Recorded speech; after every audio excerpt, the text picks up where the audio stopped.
Hello दोस्तों। आज की कहानी बहुत कमाल की है, इसलिए इसे पूरा सुनिएगा।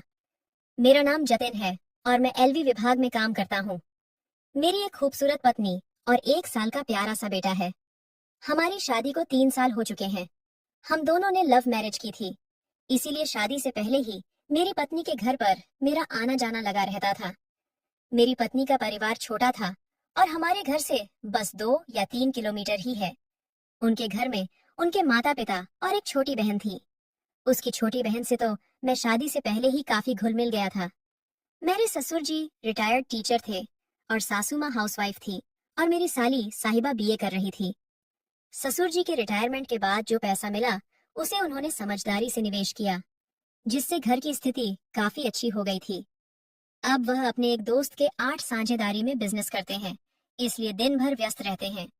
मैं भी एक अच्छी पोस्ट पर रेलवे विभाग में नौकरी करता हूँ और मेरी पत्नी भी एसबी बैंक में मैनेजर के पद पर नौकरी करती है। हमारे बेटे की देखभाल की जिम्मेदारी मेरी सासू माँ ने खुद ही उठा ली, क्योंकि हम दोनों ही नौकरी करते हैं तो हमारे बच्चे को संभालना थोड़ा मुश्किल हो जाता है। सासू माँ इस काम को खुशी खुशी करती है, क्योंकि यह उनके लिए एकमात्र मनोरंजन भी है और उनको बच्चे बेहद पसंद भी हैं। सच कहूँ तो मेरी सासू माँ ने खुद को बहुत अच्छे से मेंटेन किया हुआ है। उन्हें देखकर कोई नहीं कह सकता कि उनकी 2 बेटियां हैं और उनकी उम्र 40 साल है। उनका शरीर पहले से ही एक मलयालम अभिनेत्री जैसा है, इसलिए उनकी डिलीवरी के बाद भी उनके शरीर पर ज्यादा असर नहीं पड़ा। उनकी लंबाई करीब 5 फीट 5 इंच है। घुटनों तक लंबे काले घने बाल, हल्की भूरे रंग की आंखें और उनका शरीर एकदम संतुलित है। उम्र के हिसाब से थोड़ा सा पेट निकला हुआ है, लेकिन नीला इन चेहरे पर एक भी झुर्री नहीं आई। साफ सुथरी गोरी त्वचा और एक आकर्षक महिला है। कुल मिलाकर किसी भी आदमी को आकर्षित करने के लिए जो चाहिए वह सब उनके पास है। जब से मैंने उन्हें पहली बार देखा था तब से ही मेरा मन उनके लिए आकर्षित हो गया था, लेकिन समाज के नियम, संस्कार और रिश्ते नाते सोचकर मैं अपने मन को समझा लेता था। शादी के बाद जब मेरा बेटा पैदा हुआ और पत्नी को 4 महीने बाद नौकरी ज्वाइन करनी पड़ी, तब से सासू माँ ने बेटे की देखभाल अपने हाथों में ले ली थी। इसी वजह से मुझे रोज बेटे को छोड़ने और लेने के लिए ससुराल जाना पड़ता था। उनसे रोज मिलने और बातचीत करने के बाद मेरे अंदर दबे हुए विचार फिर से उभरने लगे थे। तब मैंने ठान लिया कि एक दिन उनसे अपने मन की बात जरूर कहूंगा। कई दिनों तक तो मैंने कोशिश की, लेकिन हिम्मत नहीं जुटा पाया। कुछ दिन गुजरे और इसी बीच ससुर जी के किसी दोस्त की मैरिज पर जाना था। ससुर जी खाने पीने के शौकीन थे और दारू वारू भी पी लेते थे, इसीलिए वह शादी में 7 दिन पहले ही चले गए। ससुर जी शादी में कुछ ज्यादा ही दारू ना पी ले, इसीलिए सासू माँ ने ससुर जी का ख्याल रखने के लिए अपनी छोटी बेटी को भी साथ ही भेज दिया। घर में सासू माँ अकेली रह गई थी, इसीलिए मैंने और मेरी पत्नी ई ने सोचा कि जब तक ससुर जी नहीं आते तब तक हम सासू माँ के घर ही रहेंगे। हम दोनों को ही नौकरी से शाम के 5 बजे छुट्टी हो जाती है, लेकिन मेरी ड्यूटी मेरे शहर में ही होने की वजह से मैं अब 5:30 ही घर आ जाता हूँ। लेकिन मेरी पत्नी की ड्यूटी शहर के दूसरे ब्लॉक में है, इसीलिए वह वहां से 5:15 बस से शहर आ जाती है और मैं इनको बाइक से घर ले आता ही हूँ। आज हम घर में सिर्फ मैं और मेरा बेटा और मेरी सासू माँ रह गए थे। जब भी मैं अपने ससुराल से अपने बेटे को लेने जाता था, तो मैं वहां से चाय जरूर पीता था और चाय मेरी साली साहिबा बनाती थी। आज शाम जब मैं ससुराल गया तो मेरा मन चाय पीने के लिए ओ किया, लेकिन मेरी साली साहिबा तो ससुर जी के साथ शादी में गई थी, इसीलिए आज चाय सासू माँ बनाने वाली थी। वह किचन में चाय बनाने के लिए गए। चाय बनाने के दौरान अचानक किचन में से जोर से गिरने की आवाज आई। जब जाकर देखा तो सासू माँ जमीन पर गिरी हुई थी। जब वह ऊपर से चीनी का डिब्बा उतारने की कोशिश कर रही थी, तभी पैर फिसल गया और वह गिर गई। उनके पैर में चोट आ गई थी, जिससे चलने में दिक्कत हो रही थी। तब मैंने उन्हें सहारा देकर उठाया और बाहर के कमरे तक ले गया। सासू माँ ने कहा, बेटा बहुत तकलीफ हो रही है, कुछ मलहम या दवाई दे दो, वहाँ उस कमरे की अलमारी में सब कुछ रखा होगा। मैं तुरंत अंदर गया और मलहम उठाकर ले आया। और अपनी सासू माँ के हाथों में दे दिया। उन्होंने मलहम अब तक हाथ में लिया और लगाने लगी। कुछ पल सोचने के बाद मैंने कहा, अगर आपको कोई परेशानी ना हो तो मैं लगा देता हूँ। वह हल्का सा मुस्कुराई और बोली, बेटा, अगर तुम चाहो तो लगा दो। मैंने मन में सोचा कि इसी बहाने आज पैर छूने का मौका मिलेगा, बाकी बातें बाद में देख लेंगे। फिर मैं उनका पैर अपने हाथों में लिया और तलवे पर हल्के हाथ से मलहम लगाकर मालिश करने लगा। उनके चेहरे पर संतोष के भाव दिखाई दे रहे थे।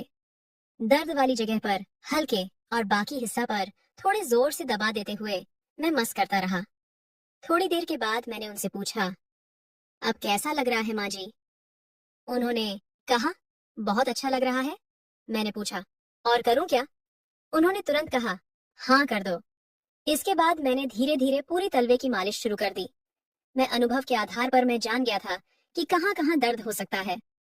फिर कुछ मिनट के बाद मैंने पूछा, सासू माँ, अब कैसा लग रहा है? उन्होंने कहा, अब आराम महसूस हो रहा है बस। अब ठीक है बेटा, अब मैं घुटनों पर खुद लगा लूंगी। उनके ऐसा कहने से मेरा सारा उत्साह ठंडा पड़ गया, लेकिन मैंने हिम्मत करके फिर कहा, अगर आपको कोई आपत्ति न हो तो मैं घुटनों की मालिश कर देता हूँ।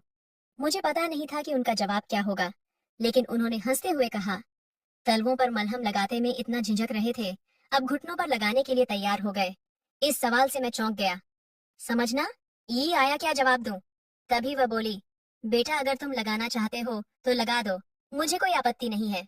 ये सुनकर मैं संभालते हुए बोला, मैं तो बस आपकी मदद के लिए कह रहा था, क्योंकि मेरी माँ नहीं है, उनकी सेवा करने का मौका तो नहीं मिला। मैंने सोचा सोचा चल इस आँ की ही सेवा कर दूं। उन्होंने मुस्कुराते हुए मलहम मेरे हाथ में दे दिया और फिर मैं खुश होकर उनके घुटनों की मसाज करने लगा। मैं फिर से हाथ गोल गोल घुमाते हुए उंगलियों से दवा लगाकर मालिश शुरू की। अब मैं तलवे की मसाज करने के बाद घुटनों की मसाज कर रहा था। शुक्र की बात यह थी कि सासू माँ सीधी लेटी हुई थी, इसीलिए उन्हें यह सब दिखाई नहीं दे रहा था, वरना पता नहीं देखकर उनका क्या रिएक्शन होता। लेकिन मैं तो इस बात से खुश था। आपकी इतने सालों में जो भी बातें मेरे मन के अंदर दबी हुई थी, शायद वह आज पूरी हो सकती है। सासू माँ आंखें बंद करके मालिश का आनंद ले रही थी और उनके चेहरे से ये साफ झलक रहा था कि उन्हें इससे राहत मिल रही है। फिर भी मैंने पूछा, आपको कैसा लग रहा है सासू माँ? उन्होंने तुरंत जवाब दिया, बहुत अच्छा लग रहा है बेटा, आपके हाथों में तो जादू है।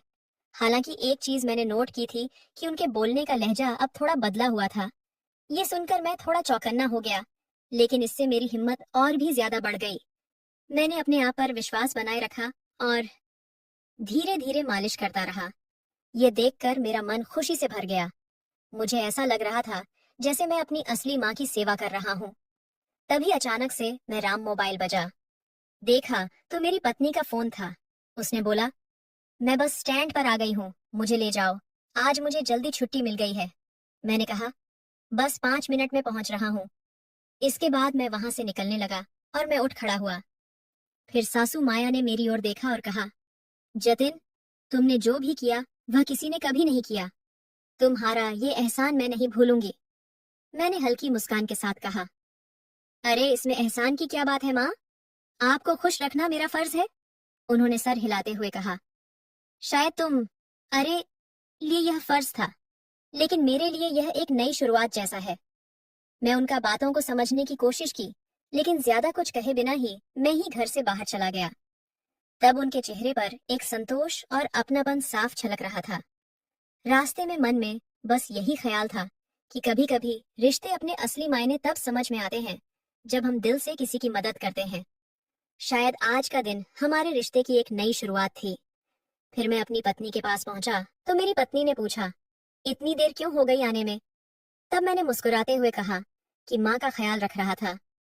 मेरी पत्नी ने मेरी तरफ देखा और बिना कुछ कहे मुस्कुरा राय दी। फिर हम दोनों ससुराल में आ गए और सासू माँ मुझे मुस्कुरा के देख रही थी। मेरे मन में एक अजीब सी शांति थी। शायद कुछ रिश्ते ऐसे ही होते हैं। आज हमें यह रुके हुए दूसरा दिन था और हमें 3 सरकारी छुट्टियां आ गई, 2 सरकारी छुट्टी और 1 रविवार। अब हम दोनों पति पत्नी ससुराल में ही रहने वाले थे। सासू माँ के गिरने की वजह से उनके पैर में मोच आ गई थी, जिससे उनको चलने में दिक्कत हो रही थी। इसलिए अब मेरी पत्नी ही माँ जी को कंधे का सहारा देकर इधर उधर लेकर जाती थी। अगर सरकारी छुट्टियां न होती तो सासू माँ की मदद करने का सौभाग्य मुझे प्राप्त होता, लेकिन मेरे फूटे कर्म मुझे उनकी सेवा करने का मौका ही भी मिला। दोस्तों, मेरी कहानी कैसी लगी आपको? कमेंट करके बताएं। मेरे चैनल को लाइक, शेयर एंड सब्सक्राइब करें।